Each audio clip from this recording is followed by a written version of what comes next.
and welcome to Leith Eaton Atelier. And I'm really pleased today to have some wonderful guests with us. I'm going to introduce them, and then we're going to take a few minutes to cover some things from a previous exhibit, and then we'll learn more about these wonderful guests that we have.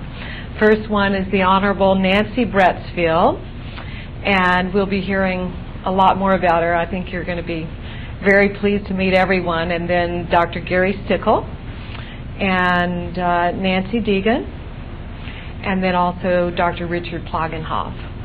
So we're going to take a few moments and go through some of the photographs that I promised in our previous show on the Senate exhibit that took place this past March in Washington, D.C.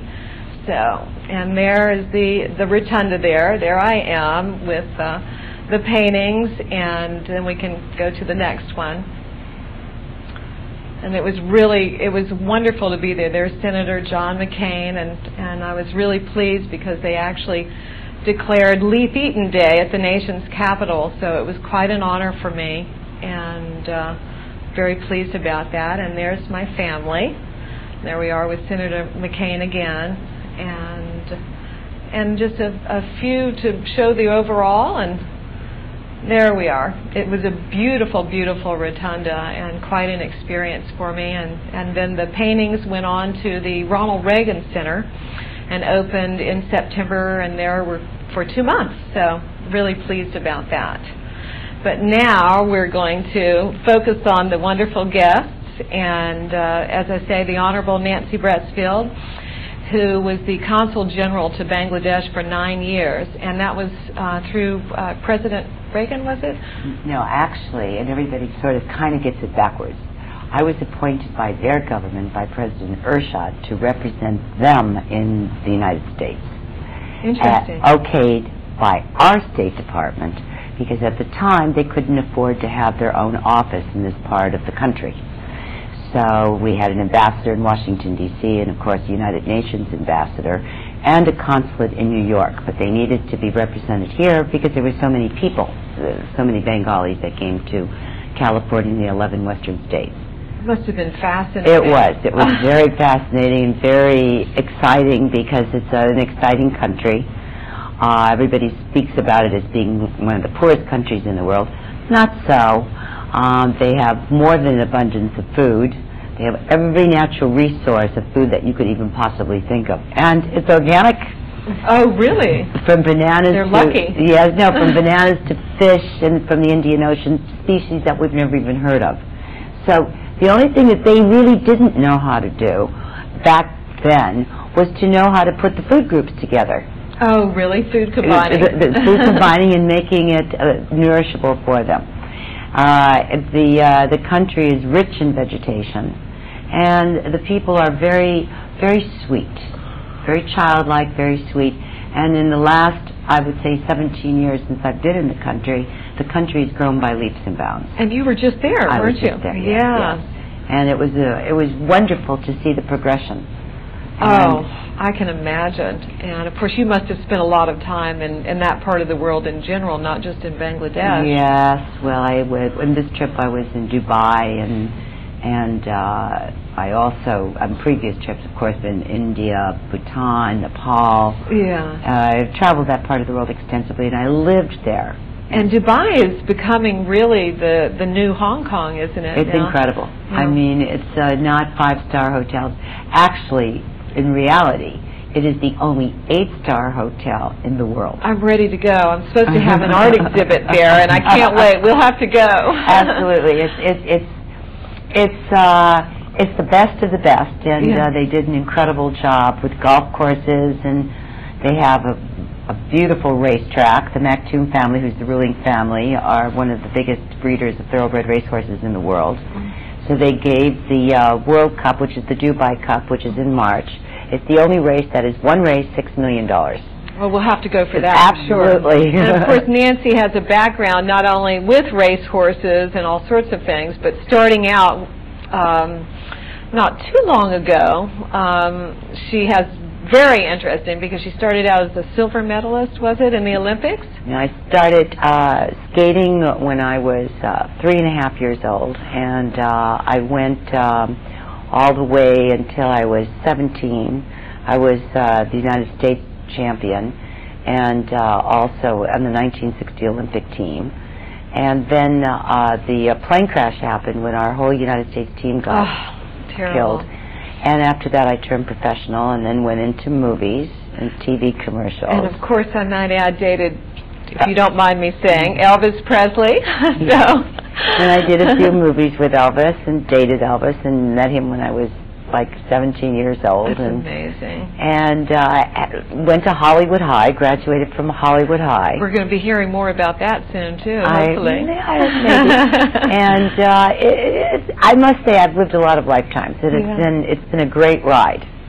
And I have a wonderful son and new daughter-in-law, and life has been good. Yeah, I have no complaints. Oh, well, I'll tell you, I have known Nancy for a while now, and I've just really grown to love her dearly. She's a wonderful person and has just led more than, I would say, a dozen people in their highest expectations as far as her life's experiences have just been so wonderful. So I know that with the, also your husband, your late husband, Sam Bretsfield, helped bring the Olympics to... Yes, he did, to Los Angeles, the '84 Olympics. Sam had actually, he was trying for the '76 Olympics. Actually, or 80, I should say, the 80 Olympics, when the 80 Olympics went to Russia. And but they really worked on it hard. And, of course, it was very funny because in I think it was 1978, when we were in Greece for the meeting with the IOC, that's when they selected the country of where the next Olympic Games is going to be. I said, Sam, you have no competition. You didn't understand it. It must be in the United States of America. And there's only one city bidding for it, which was Los Angeles. And, of course, it was a spectacular, absolutely spectacular game. And he found Peter Uberloff through a computer. Amazing. Peter Uberloff was in the travel agency business.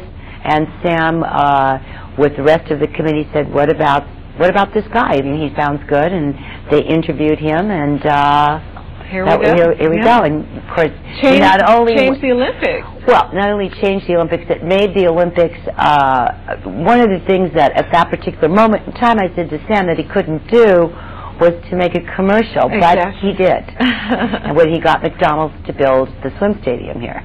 And very, very interesting from that moment on is when the Olympic Games became very profitable.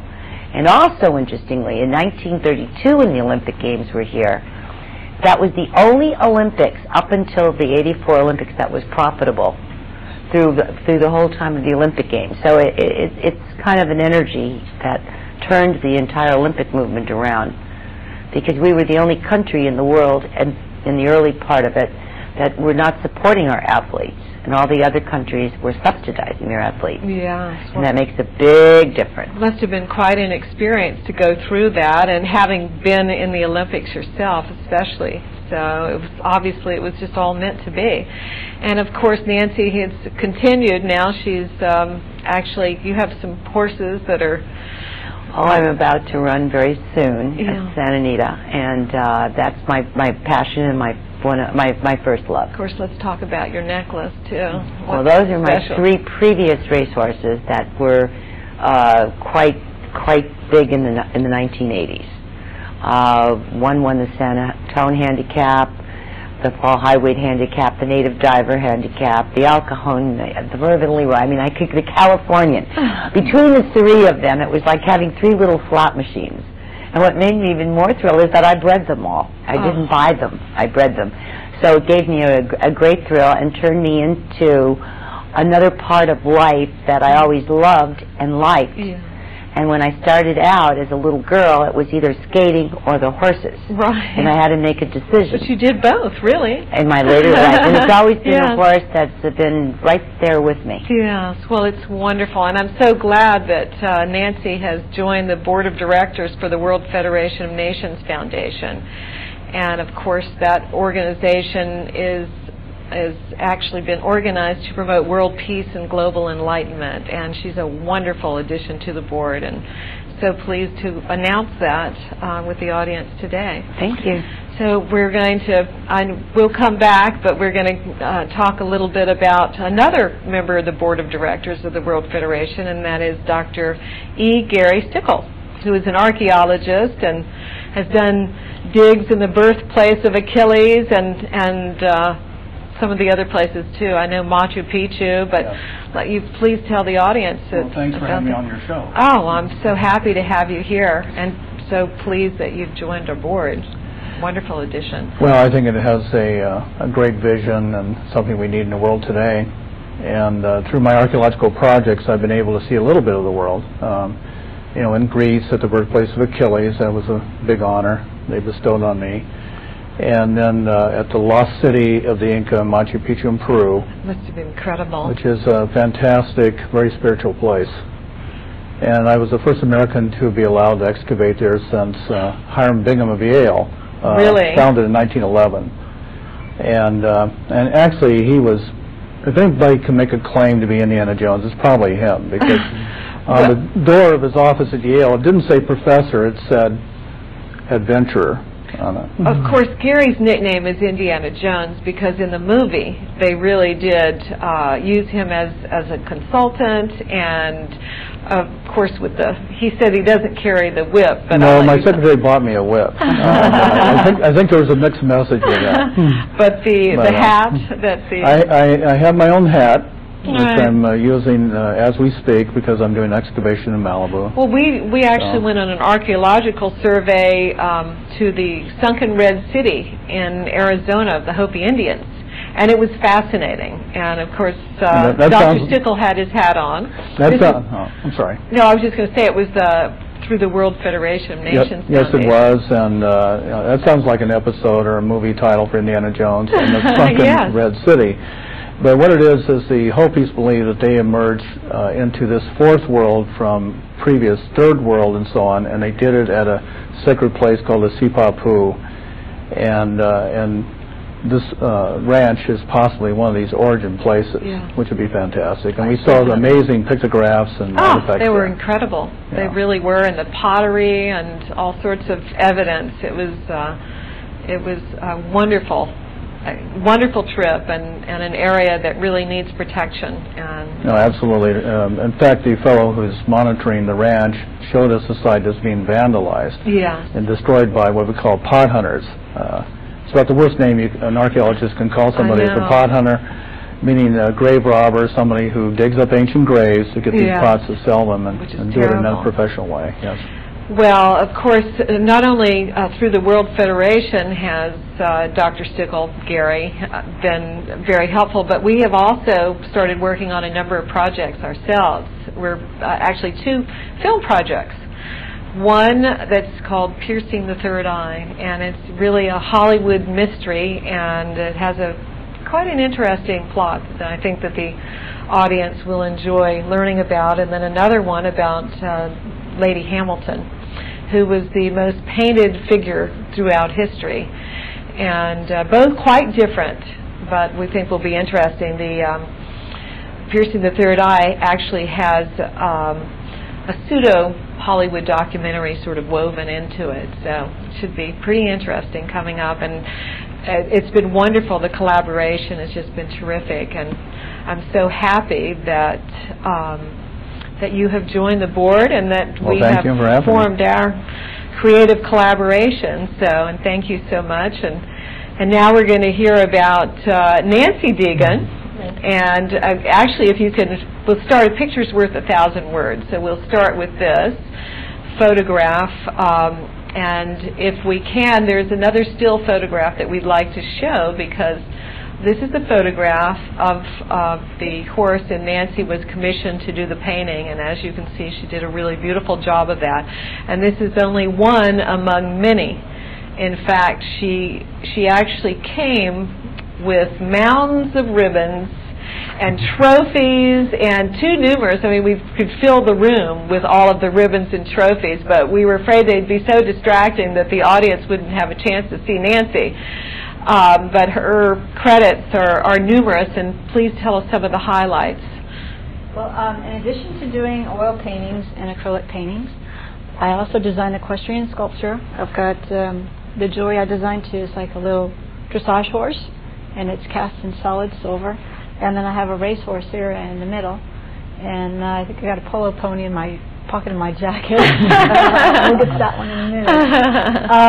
I also train horses and teach riding lessons, mostly hunter jumpers.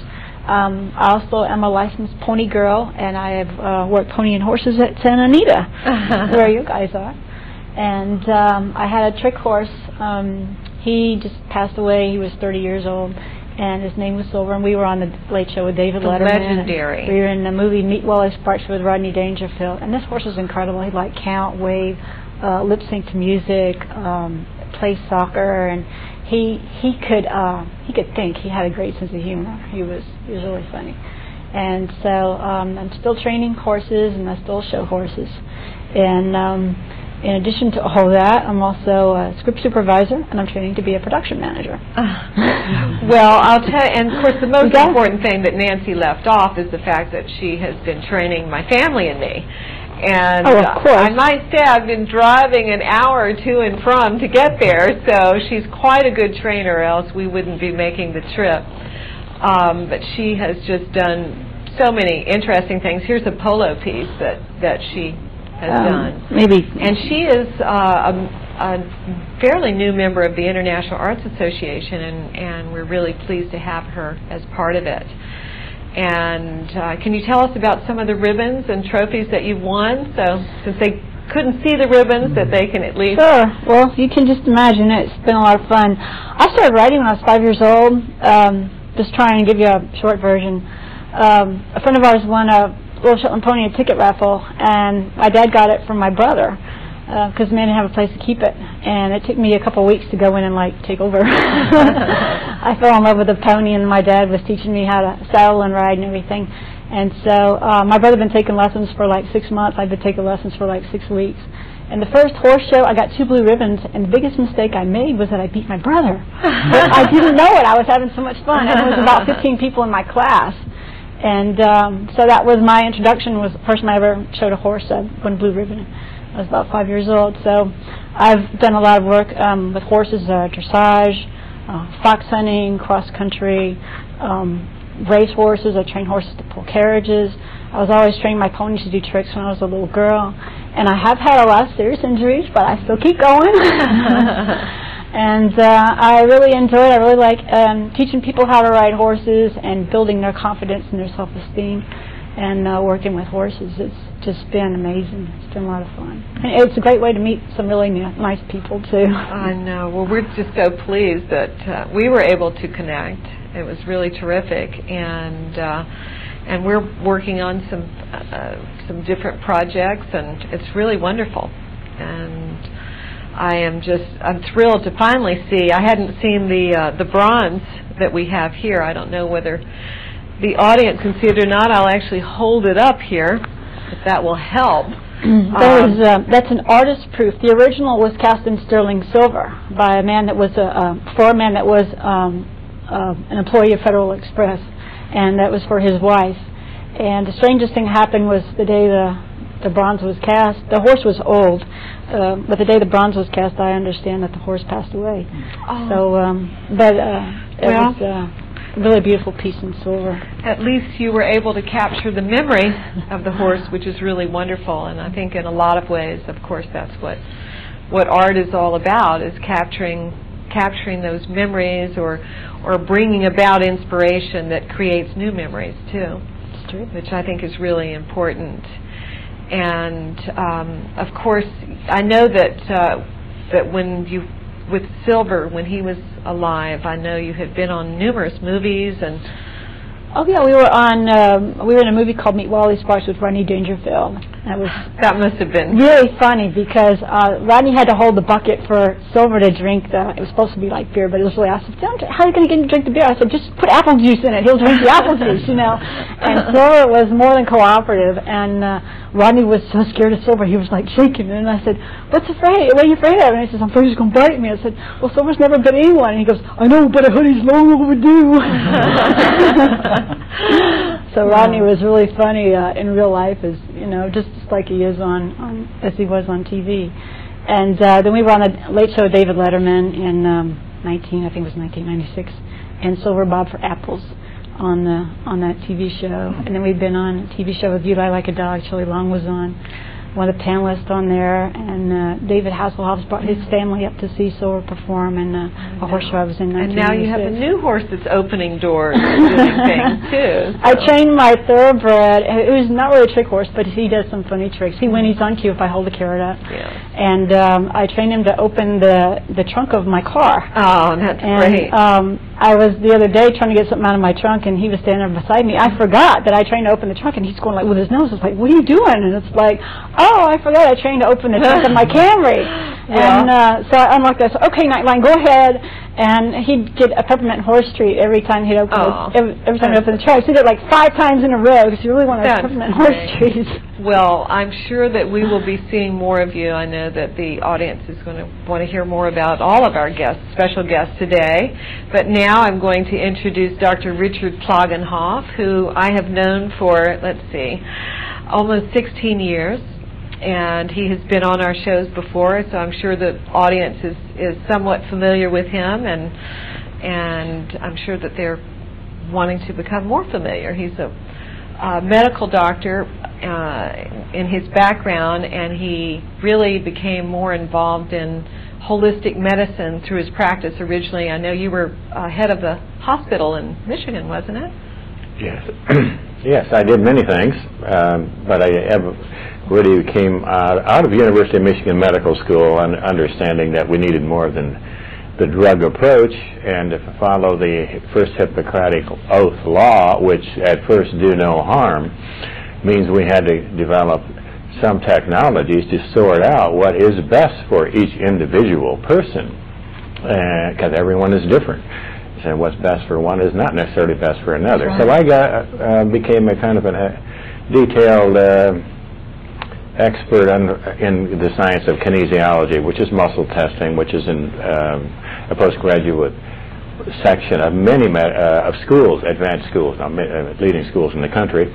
But the problem, as I see it, is that the doctors haven't used it. Because that's how I sorted out what is best for any one person, including the modalities of treatment, whether we get into homeopathy or acupuncture, or what drug is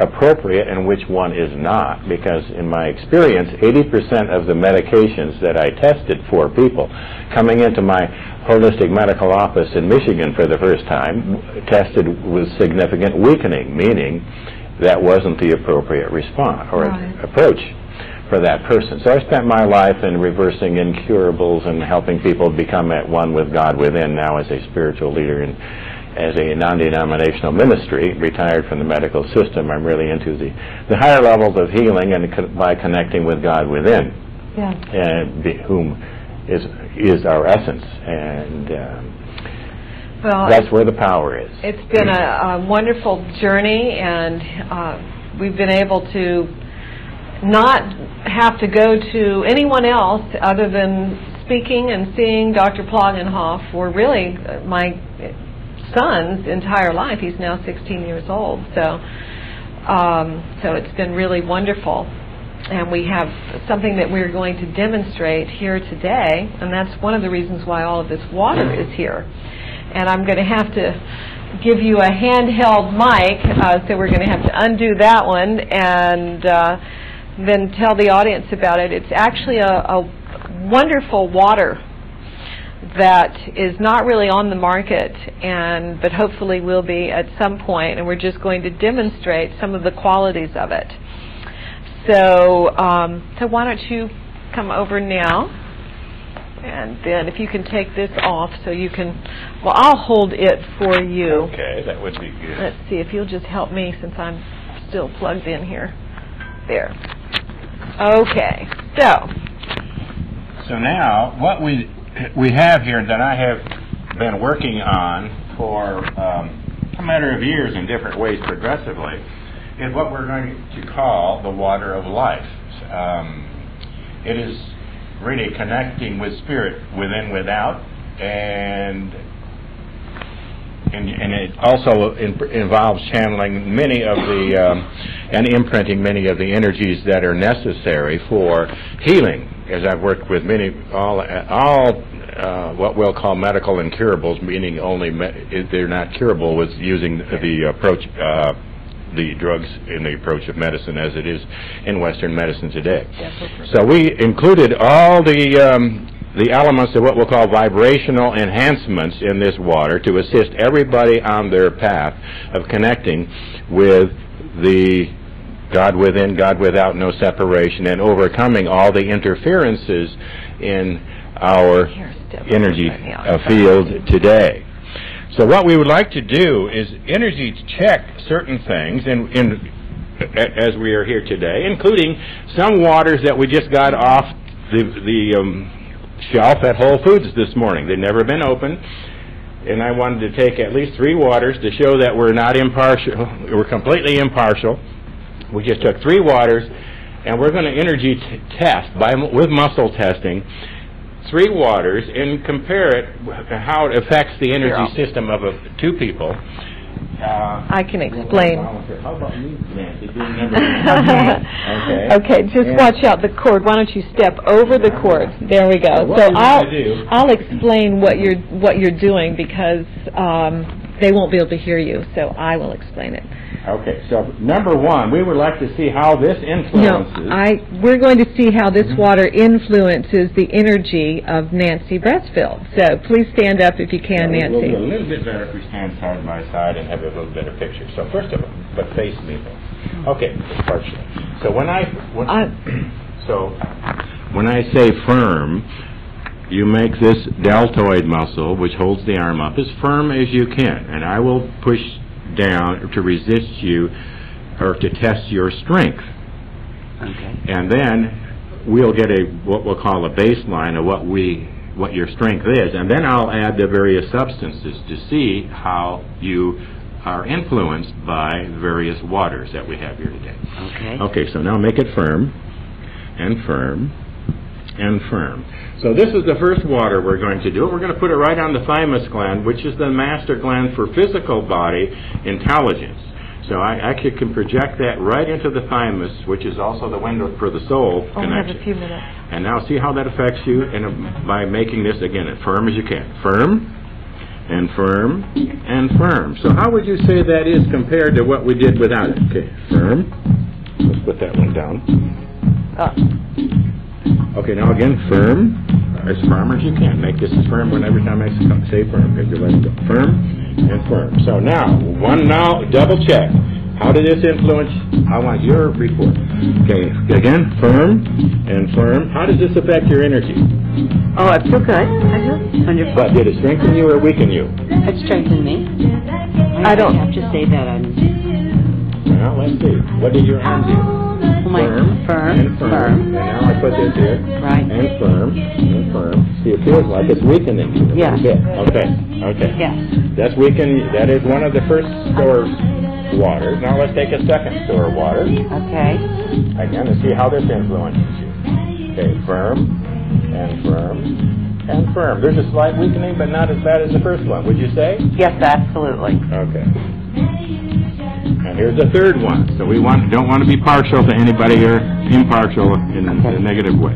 Okay, and again, firm